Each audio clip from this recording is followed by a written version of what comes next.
আসসালামু আলাইকুম, কেমন আছেন সবাই? আশা করি যে যেখান থেকে আমার ভিডিওটি দেখছেন সবাই ভালো আছেন। আমি আল্লাহর রহমতে অনেক ভালো আছি।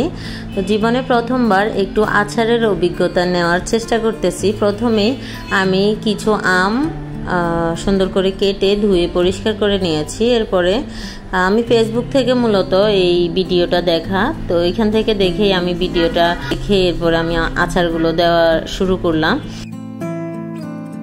এখানে ভিনেগার আর কিছু চিনি দিয়ে আমগুলো ভালো করে মেখে কিছুক্ষণের জন্য রেখে দিব। তো রেখে দিয়ে এক পাশে আমি এখানে কিছু পাঁচফোড়ন নিয়ে নিয়েছি, আর সাথে একটা দারচিনি, কিছু শুকনো মরিচ, এরপরে 2টা তেজপাতা ভালো করে ভেজে নিচ্ছি।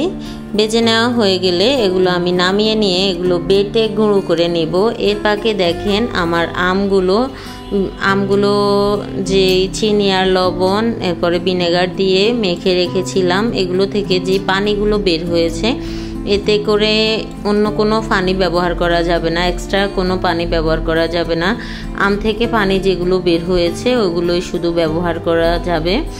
এরপরে আমি এগুলো চুলার উপরে দিয়ে কিছুক্ষণ নেড়ে ছেড়ে নিয়েছি। এখানে কালারের জন্য হালকা একটু হলুদের গুঁড়া আর হালকা একটু মরিচের গুঁড়া অ্যাড করে দিয়েছি, ভালো করে মিশিয়ে নিচ্ছি। এরপরে আমি ফেসবুক থেকে দেখে ভিডিওটা প্রথমে করা, আর দেখে আচারগুলো এত লোভনীয় লাগতেছিল, ভেবেছি যে একটু বানিয়ে দেখি কেমন হয়। এরপরে আমি এখানে ভালো করে মশলাগুলো বেটে এখানে দিয়ে দিয়েছি, পাঁচফোড়নগুলো আর কি দিয়ে আবারও মিশিয়ে নিচ্ছি। জানি না কেমন হয়, জীবনে প্রথমবার আচার দিচ্ছি। আমি জীবনে কখনো আচার দিইও নি, এবং কি আচারের জন্য যে আমগুলো কাটে ওগুলো কাটিনি, প্রথমবার করতেছি, জানি না কেমন হয়।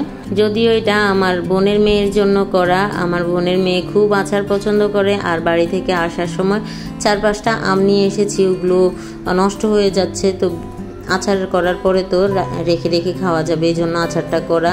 হঠাৎ করে ফেসবুকেও ভিডিওটা দেখলাম, হাতের কাছে আমও ছিল, তাই বানিয়ে ফেললাম। আর আমার আচারগুলো দেখতে কেমন হয়েছে চাইলে কমেন্টে জানাতে পারেন।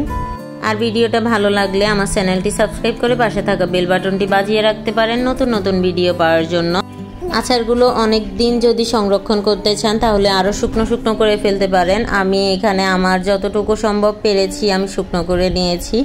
তো যাই হোক, আমার আজকের ভিডিওটা এই পর্যন্তই ছিল। আমার কাছে এই আচারটা খুবই ভালো লেগেছে, অসম্ভব মজা লেগেছে, যদিও গরম খেতে একটু কম মজা লেগেছে, ঠান্ডা হওয়ার পরে আরও বেশি টেস্টি লাগলো। দেখা হবে অন্য কোনো ভিডিওতে। আল্লাহ হাফেজ।